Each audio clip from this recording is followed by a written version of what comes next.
भारत क्यों अपने यहाँ रहने वाले अवैध अप्रवासियों को वापस भेजने के एक्शन में तेजी नहीं ला पाता? अब तक ऐसे कितने लोगों को वापस भेजा जा चुका है और इस दिशा में सरकार से लेकर सुप्रीम कोर्ट तक का रुख क्या रहा है, ये भी जानिए।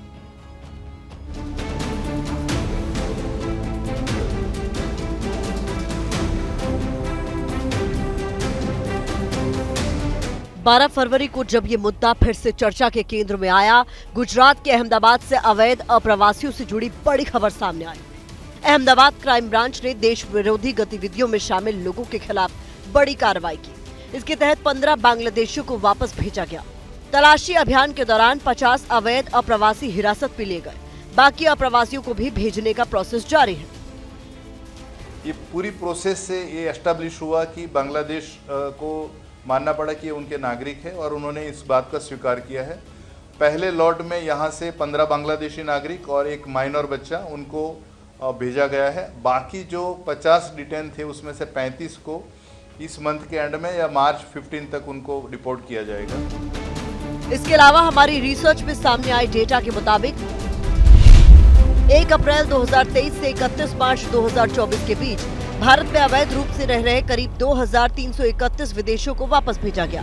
इनमें से 1470 नाइजीरिया, 411 बांग्लादेश और 78 युगांडा के रहने वाले थे। इसके साथ ही रजिस्ट्रार जनरल ऑफ इंडिया और सेंसस कमिश्नर ऑफ इंडिया की रिपोर्ट के मुताबिक पूर्वोत्तर के राज्य असम में 19 लाख लोग अवैध अप्रवासित घोषित किए गए हैं। इसके अलावा सुप्रीम कोर्ट ने 3 फरवरी 2025 को केंद्र सरकार से अवैध अप्रवासियों के मुद्दे पर सवाल पूछा। कोर्ट ने कहा है कि सैकड़ों अवैध बांग्लादेशी प्रवासियों को उनके देश वापस भेजने के बजाय उन्हें अनिश्चित काल के लिए भारत के हिरासत केंद्रों में रखने का क्या मकसद है? बावजूद इसके इस दिशा में कोई तेजी नहीं आ सकी है। एक्सपर्ट इसकी क्या वजह मानते हैं, सुनिए।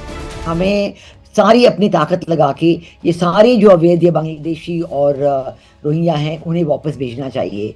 लेकिन डिपोर्टेशन करने में एक जो समस्या है, कईयों के पास पैन कार्ड भी है, कईयों के पास आधार कार्ड भी है, तो इसे आइडेंटिफाई करना कि कौन सा आधार कार्ड फेक है और कौन सा जेन्युइन है, इसे सबसे पहले ये हमें देख के जानना पड़ेगा। आइडेंटिफाई करना बहुत जरूरी है कि कौन से लोग हैं, हर शहर में ये हैं। इस मसले पर एक्सपर्ट का रुख चाहे जो हो, लेकिन कूटनीति की समझ रखने वाले जानकार इसे दूसरे एंगल से भी देखते हैं। इसकी एक वजह अवैध अप्रवासियों के तौर पर कई राज्यों में तैयार हुआ एक बड़ा वोट बैंक है। देश के राजनीतिक दल इनके साथ खड़े तो नहीं होना चाहते, लेकिन इनका वोट जरूर पाना चाहते हैं। यानी इस मुद्दे पर राजनीतिक इच्छा शक्ति की कमी नजर आती है। दूसरा, अगर भारतीय इतिहास के लिहाज से देखें तो भारत वसुदैव कुटुंबकम के सिद्धांत पर चलता है। इसीलिए भी लोगों को बेदखल करने की दिशा में तेजी नहीं ला सका है। हालांकि अब खबर है कि मोदी सरकार इस दिशा में सख्त नियम कानून वाला बिल लाने पर विचार कर रही है।